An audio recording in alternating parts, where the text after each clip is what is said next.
AK-47 से गोली चलता है तो उससे भी ज़्यादा तेज़ हमारे प्राइम मिनिस्टर साहब का जुबान चलता है, सिर्फ ओनली फॉर झूठ बोलने पे। हम बोलेंगे हमको जेल, हम हाँ भी करेंगे तो हो जाएंगे बदनाम, आप कत्ल भी करेंगे तो चर्चा नहीं होगी। ये तो हक का लड़ाई था ना भाई, तो हक का लड़ाई पे जो भी आगे बढ़ा है, जो कॉन्स्टिट्यूशन ऑफ इंडिया को अपने ऊपर में भरोसा रखता है, आर्टिकल 19 को जो मान के चलता है, वो सब किसान आंदोलन के साथ में थे। ওয়েস্ট বেঙ্গল মাইনরিটি সেলের সেক্রেটারি শেখ রাজা আজ কৃষি বিল নিয়ে বিজেপিকে কটাক্ষ করে বললেন, বিজেপি প্রচার করছেন যে 2024-এ ইলেকশনে জিতে আবার কৃষি বিলটা তারা পাশ করিয়ে নেবেন, কিন্তু উনি আর পারবেন না। এটা ওনার ভুল ধারণা, মানুষ আর ওনাকে চান না। এছাড়াও ত্রিপুরা নিয়ে বললেন ওখানে বিজেপি ভয় পেয়ে গেছেন, ত্রিপুরা তাদের হাতছাড়া হয়ে যাবে, তাই তারা মারামারি করছে এবং সমস্ত রকম আইন অমান্য করছেন, এবং বললেন 2024-এ তিনি প্রধানমন্ত্রী হবেন, এটা আমাদের অঙ্গীকার। देखिए, सबसे पहला बात है कि आपने जुबानी तौर से अभी वापस लिया। अगर आप ये चीज़ लोकसभा में जैसे आप इस बिल को पास किए थे और उस तरीक़ा से अगर इसको आप लोकसभा में खड़ा होकर रद्द करते तो ये बहुत ज़रूरी है, क्योंकि जब एक AK-47 से गोली चलता है तो उससे भी ज़्यादा तेज़ हमारे प्राइम मिनिस्टर साहब का जुबान चलता है, सिर्फ ओनली फॉर झूठ बोलने पे। अब आप बताइए, जिनको जब खुदा दे खाने को तो कौन जाता है कमाने को? यह तो हक का लड़ाई था ना भाई, तो हक का लड़ाई पे जो भी आगे बढ़ा है, जो कॉन्स्टिट्यूशन ऑफ इंडिया को अपने ऊपर में भरोसा रखता है, आर्टिकल 19 को जो मान के चलता है, वो सब किसान आंदोलन के साथ में थे। हो जाएगा, अब तक क्या उम्मीद लग रहा है इसके लिए? देखिए, आप बताइए, वो टेलर का माप क्या था? 56 इंच माप कहाँ का था? जब आज 56 इंच था, आज कोई भी तरीक़ा से हमारे प्राइम मिनिस्टर, आपके प्राइम मिनिस्टर, जाने के हिंदुस्तान के प्राइम मिनिस्टर का जवान को कोई चेंज नहीं करा सका, तो आज किसान एक ऐसा तहरीक और एक ताकत ऐसा और एक ऐसा मुहैया बन के चली जो आपको बिल रद्द करने पे आप बाध्यता हुए।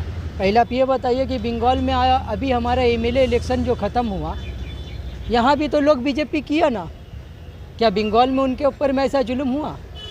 ये तो जमहूरियत है, ये तो मेरा आर्टिकल हमको इजाज़त देता है कि हम अपना बात कहीं भी अपना इंडिविजुअल राइट को रख सके।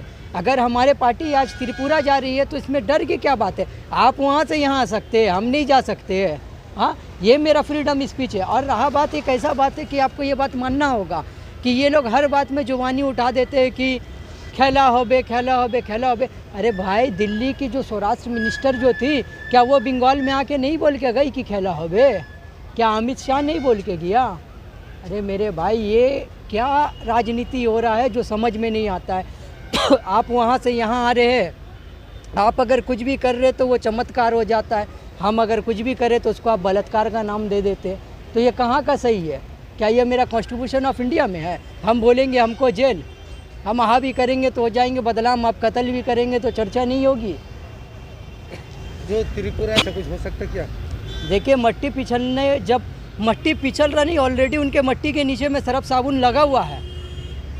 वो खुद यहाँ पे खड़े हैं, उनको खुद भरोसा नहीं है कि हम यहाँ रह सकेंगे कि नहीं रह सकेंगे। आज ऐसा किस बात का डर हो गया? फर्स्ट टाइम तो TMC वहाँ गया ना, तो ऐसा आपको किस बात की डर हो गई? जो आपका पाँव खुद ब खुद स्लिप कर रहा है।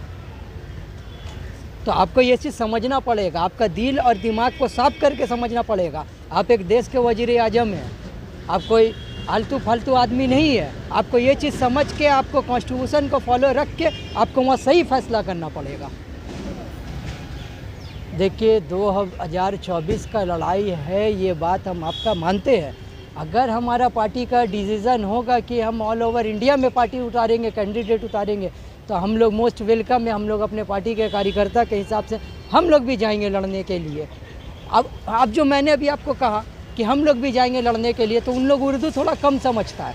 आपको ये चीज़ समझने का ज़रूरत है कि मैं हाथ से और पाँव से मारपीट की बात नहीं कर रहा हूँ, मैं बोल रहा हूँ कि इलेक्शन लड़ने जाने के लिए। शुक्रिया।